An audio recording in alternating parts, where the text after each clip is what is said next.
In their first full game without Aaron Rodgers, the New York Jets traveled to Dallas for a matchup with the Cowboys. The Cowboys obliterated the Giants 40-0 in week 1, so they were coming in hungry and hyped. Meanwhile, the Jets were hoping to just put things together without Rodgers. The game was pretty close in the first half, but then things kind of unraveled in the second half, and the Cowboys ended up winning 30-10.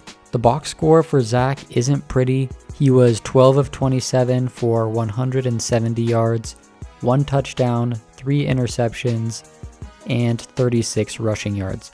However, the stats don't really tell the story about how Zach played today. It was a rough start, with Wilson going 1 of 4 for just 9 yards in about the first quarter and a half.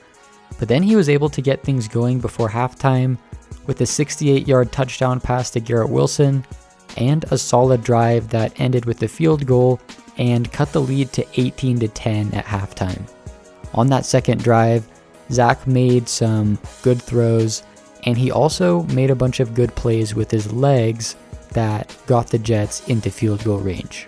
So after starting 1 of 4 for 9 yards, he went 4 of 6 for 85 yards, and the Jets scored 10 points. He almost had another touchdown pass to Garrett Wilson right before halftime, but one of the Cowboys got a hand on his throwing arm as he released the ball, and so that meant they had to settle for the field goal.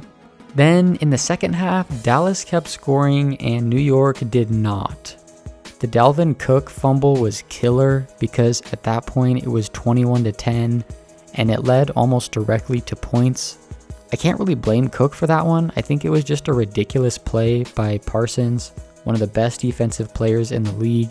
But after that, it was a 2-score game, and the Jets had to start playing more aggressive. It wasn't until the last 3 drives of the game that Zach threw the interceptions, and all of them came just because he was trying to force things a little bit. By the time he threw the first pick, the Jets were already losing 27-10.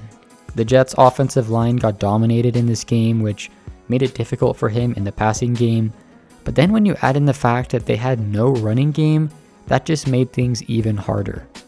Zach was the leading rusher for the Jets in this game.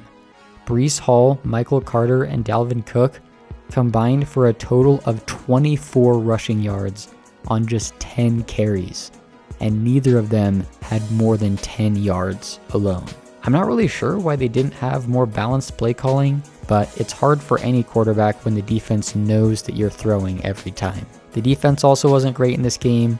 They gave up 24 points before any turnovers happened and really couldn't stop the Cowboys. I mean, Dak Prescott was 31 of 38 today. So all in all, there's definitely some things to work on for Zach, but he was not the reason they lost today, in my opinion. In order to win games this year, the Jets need a better running game, and the defense has got to be better. Also, Dallas is a really good team. They beat the Giants 40-0 last week and have high expectations this week. So while it's still an embarrassing loss, there's no shame in losing to a great team.